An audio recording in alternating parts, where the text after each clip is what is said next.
I have been selling this book, Zanazli and Wan Chun Hong's Guide to Indie Filmmaking, which is published by MPH for a while now. It's a really good book if you want to be a filmmaker, whether it's for YouTube, social media, TV, film, cinema, whatever. This is the book to get. I'm going to make it more accessible and more affordable to all of you because I believe that everybody needs to become a filmmaker. The more filmmakers we have in the world, I think this world will be a better place to live in. Now it's available as an electronic book download on my website. I'm going to link it here. It's really cheap, it's really affordable. It's only 5 ringgit if you want to get the ebook version. Okay, 5 ringgit. It doesn't really cost much, right? It's just a little bit of something for me. I mean, it did take a lot of work to write. Each chapter of this book talks about one part of the filmmaking process. And for each chapter as well, I interview a local filmmaker. It's only 5 ringgit. It's only 5 ringgit. Hi, you're watching and listening to the Fat Bidin Film Club. I'm assuming I'm Zanazli. And I'm Shah. As usual, we watch a local film. Oh yeah, Happy New Year. But we already said that in the last review. We did. Yeah, we did. Oh, is it? Yeah. Oh, okay. Happy New Year again. And as usual, we watch a local film and we review it. And this is going to be the first film that we're going to watch for the 2024. It's called Pendekar Awang, Bandar Indera Mahkota. Darah Indera Gajah. Oh, not Bandar Indera Mahkota. No.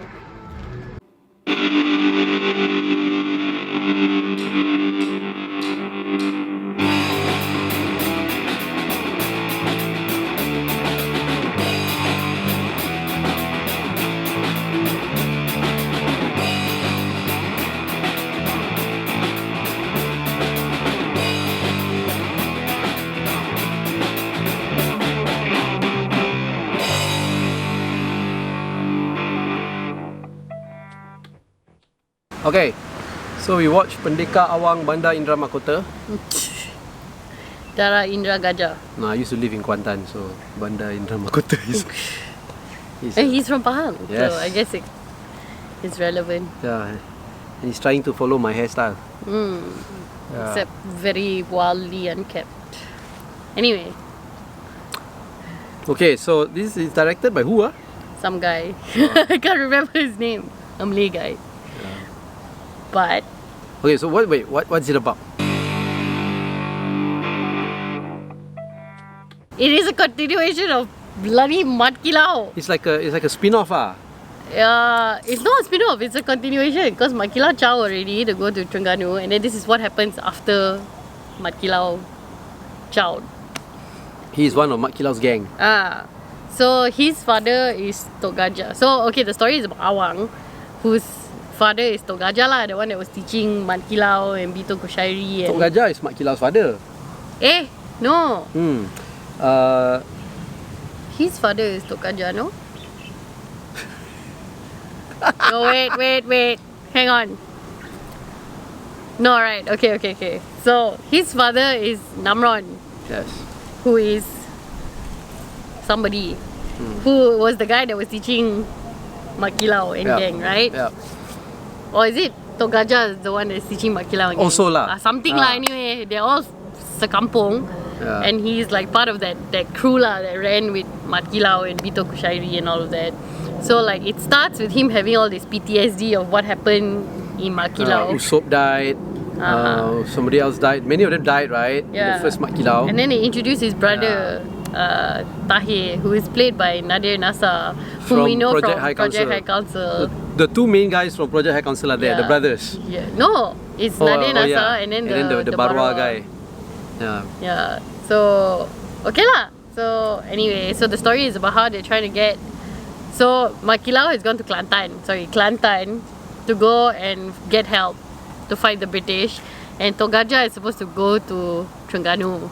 So, the entire story is about how Awang, because of his PTSD, doesn't really want to fight. He wants to use like Tahir seems to be kind of like a chemist, alchemist, whatever. So he like can make bombs lah, and then he uses like herbs lah. Yeah. So, he can cure people. So it's that, like alternative ways of combat lah. So he is more inclined. Awang is now more inclined to, I guess, that kind of combat or whatever. But then his father says, no, you must be ready for anything. And then right after he says that, the father Namron is captured And the mother by is the killed. British, and the mother is killed, like literally with a parang, just like okay. And then at the same time, his wife, Sayang, who is played by Fazura, his actual wife. Awang is played by Fatah Amin. So his actual wife also plays his wife in this movie.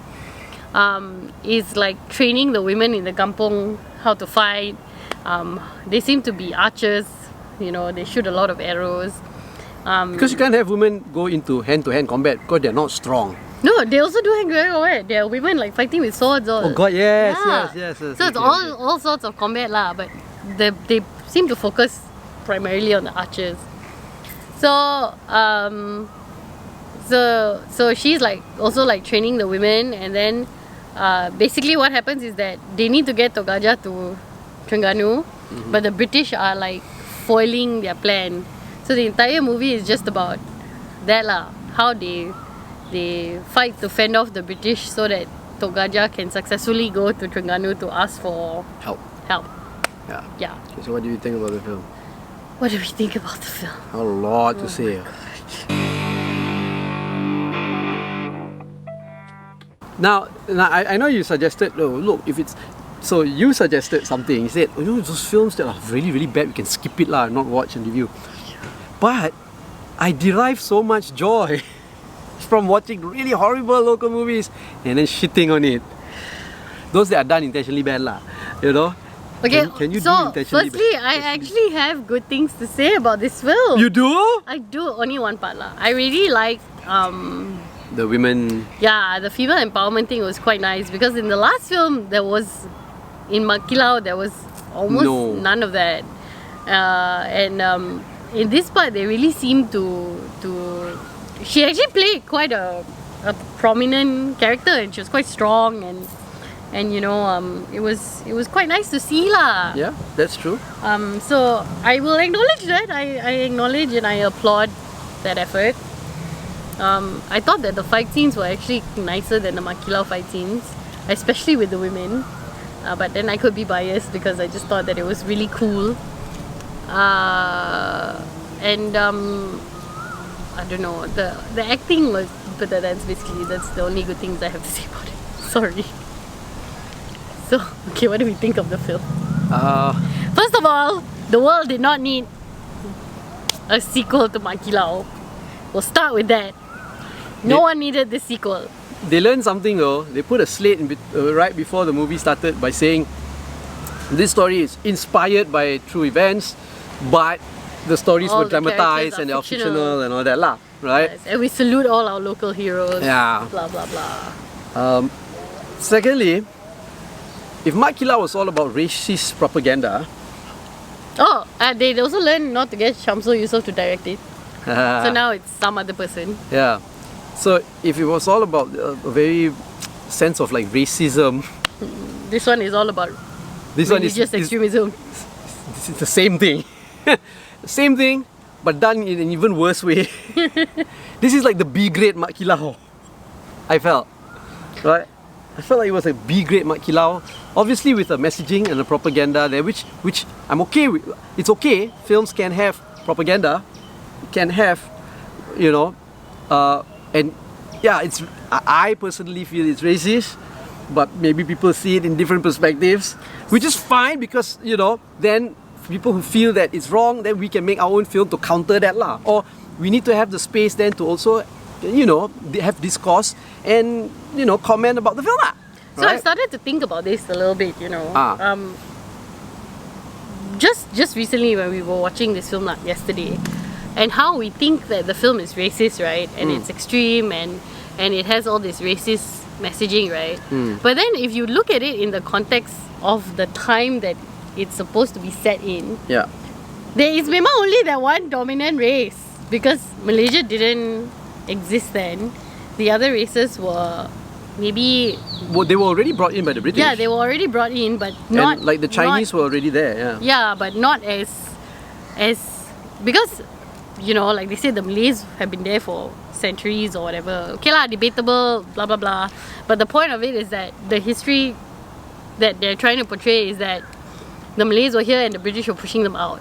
So in this film, what they're trying to show is the local people defending Their land. their land. Okay. So in that sense, I mean, Correct lah, isn't correct. it? Yeah. Personally, how we feel, because we are not racist, when we watch this film, obviously the bias is to say that it is a racist and ultra Malay film. Yeah. But then if we take ourselves away from it and look at it kind of objectively, is this not an accurate depiction of the history then? It's like the same like when we watch like Killers of the Flower Moon, right?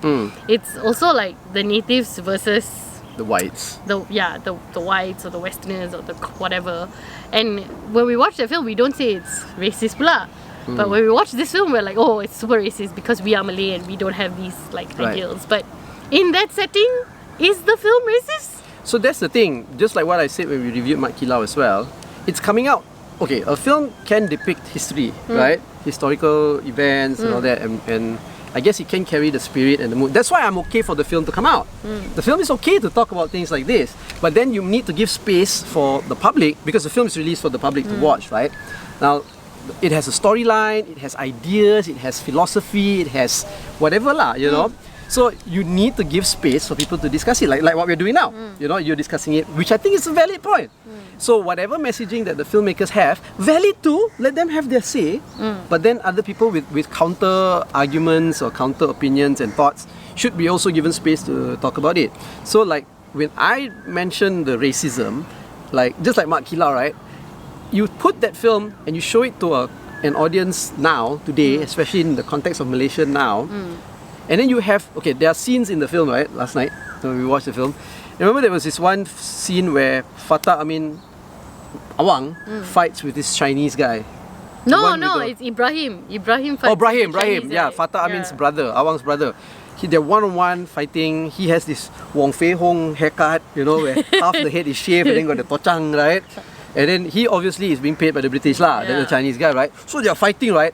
And look, I grew up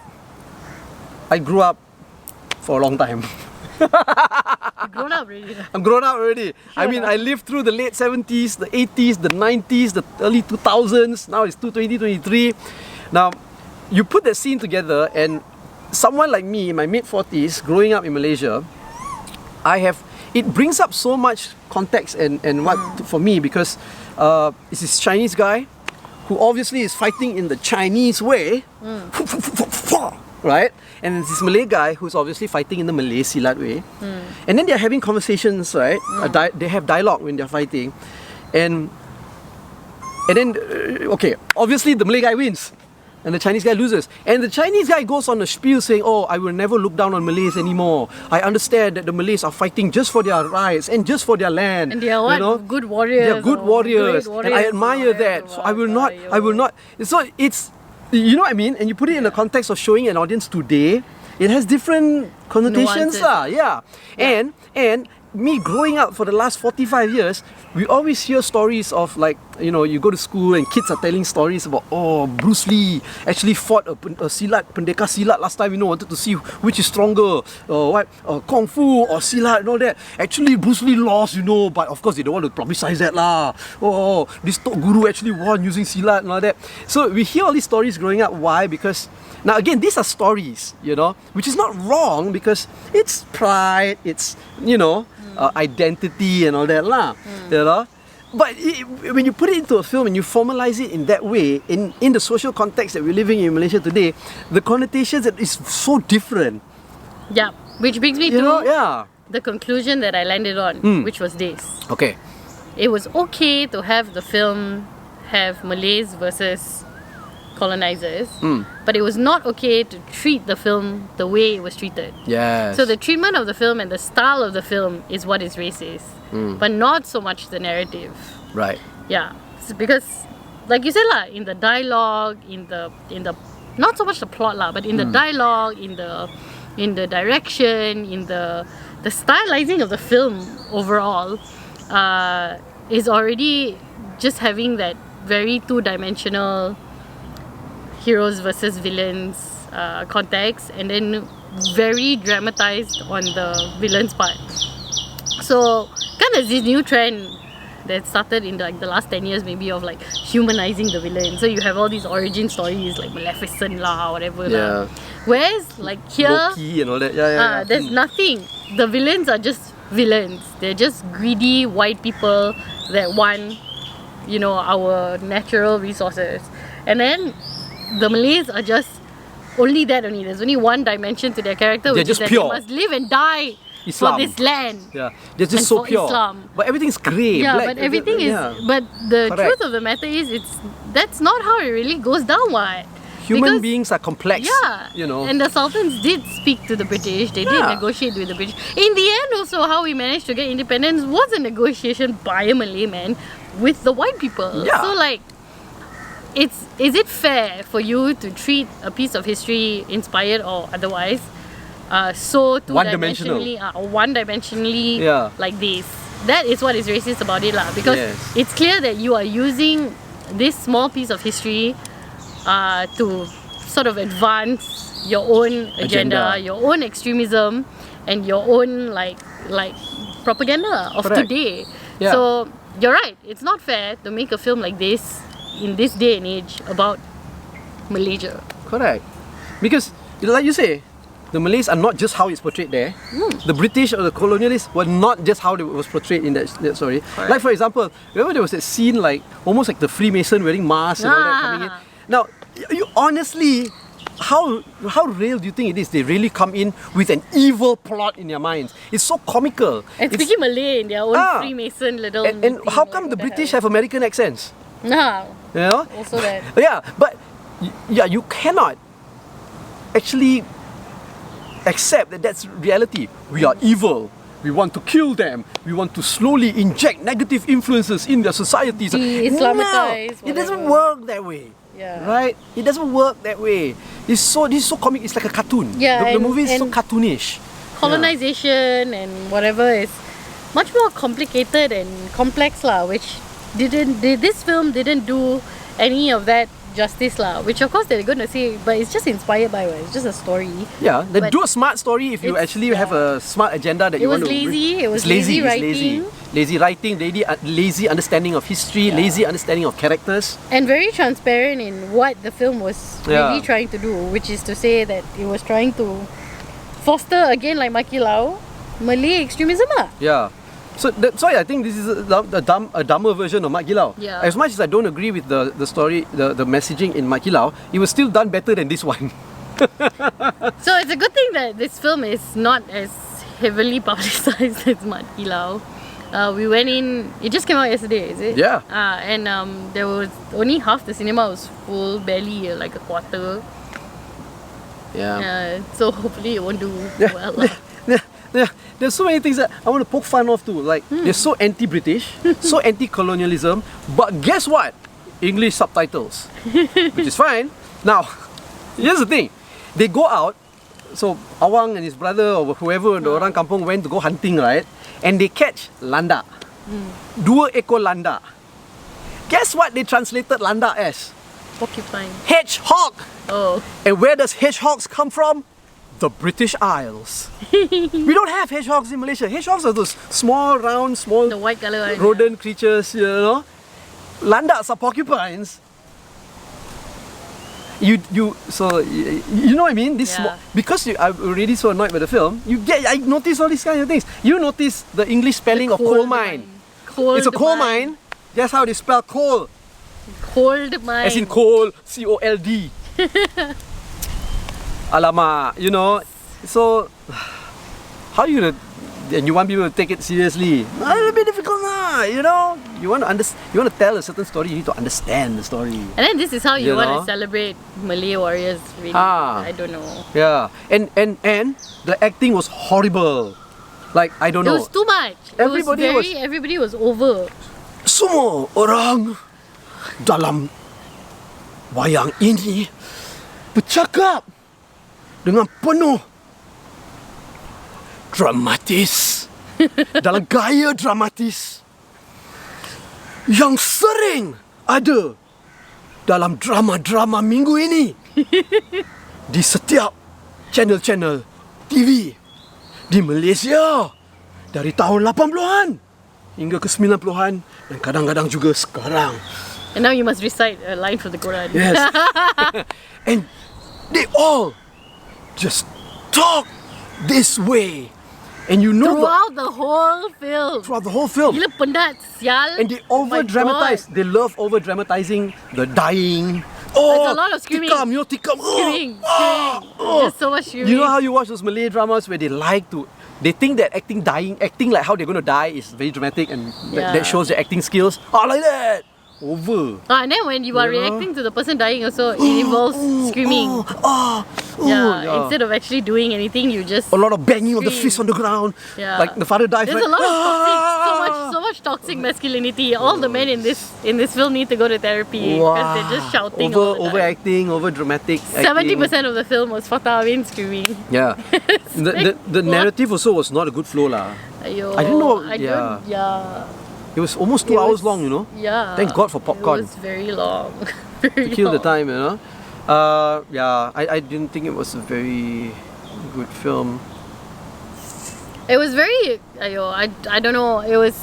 It's good that they said that it was fictional because it was just so unrealistic. Like, it was unrealistic to a fault. Like, Yeah. wow. They're just amazing. the characters and the story is just so caricature-ish. Yeah. So one-dimensional, It was- caricature, comical, yeah. cartoonish. I'm very upset this is the first film that we watched this year, but I guess in a way then it can only get better from here. So hopefully it does. Cause no lah. No. This Yeah. is terrible. Screw this. So would you tell people to watch this film? If you want to laugh about it and have a discussion, can. Go watch it for the sake of having a discussion. I would say just wait for it to come out on a streaming platform, which I'm sure it will at some point. Yeah. So don't go watch I it. really, don't go Don't watch go. it. Don't give your money to this kind of shit.